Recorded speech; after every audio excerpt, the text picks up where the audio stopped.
Lesson 9.3, Trigonometric Functions of Any Angle. The essential question, how do you evaluate trigonometric functions of any angle and find and use reference angles to evaluate trigonometric functions? There were 3 problems left on the page for independent practice. Let's go ahead and take a closer look at those. We're being asked to evaluate cotangent at negative 210. So cotangent at negative 210 degrees, which I don't know how to do. So I'm going to try to find the reference angle because I can find it from that one instead. So here is my unit circle. Our initial side always starts here. Negative meant I'm going backwards. So here is me going backwards. So I traveled 180 degrees backwards. I already traveled a negative 180 degrees backwards. I need to travel another 30 degrees more backwards to land at the negative 210. So if you split this into 3 equal parts, that would give me the remaining 30 degrees that I need to travel. So this is the angle that they're asking us to find. But I need the reference angle, which is how close are you to the closest x-axis. I was 30 degrees close to the closest x-axis. So instead of cotangent of negative 210, I'm going to do cotangent of 30 degrees. I'm using the reference angle to help me solve this problem. But you also need to take into account what is cotangent in this quadrant. Cotangent of any theta of any degree that exists up here in this quadrant, according to the chart at the very beginning, is going to be negative. So that meant this answer needs to be a negative answer. So I know my answer is negative of, well, what is cotangent of 30 degrees? According to our 9.1 number 3 notes, cotangent of 30 degrees is the square root of 3. So I know that cotangent of negative 210 degrees is going to be negative square root of 3. Cosecant of 150 degrees. I need to find the reference angle. So here is my unit circle. We always start on this initial side. It's positive, so I'm going to be going this direction.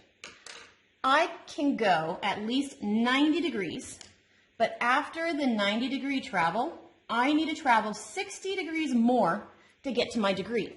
So if I split this into 3 equal parts, I could travel this much more right here, which would have been 60 degrees. So I landed right here at my 60 degree. But the question is, how close are you to the closest x-axis? This is my reference angle.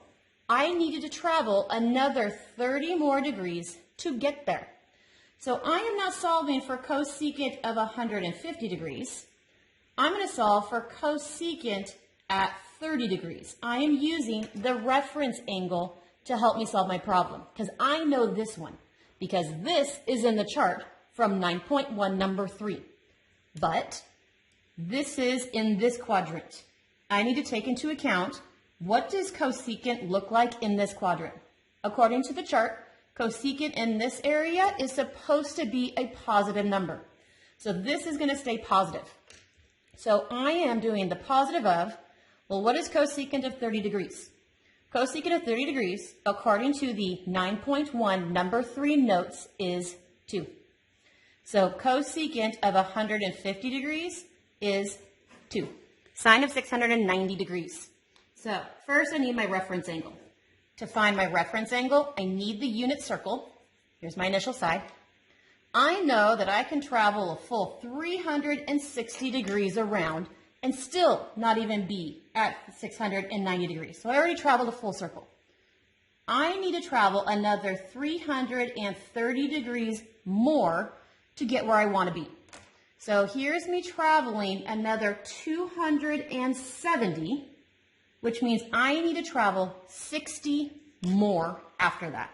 So breaking this up into 30-minute segments, here is me traveling the remaining 60 degrees to get where I need to.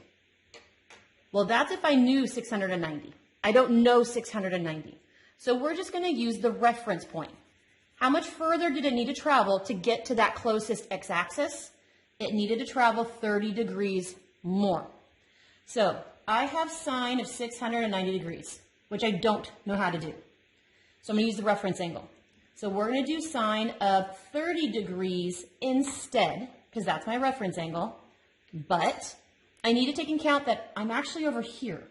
So sine of any theta that lives in this quadrant is supposed to be a negative number. So that means that since I'm using the reference point, I need to make sure that this is negative.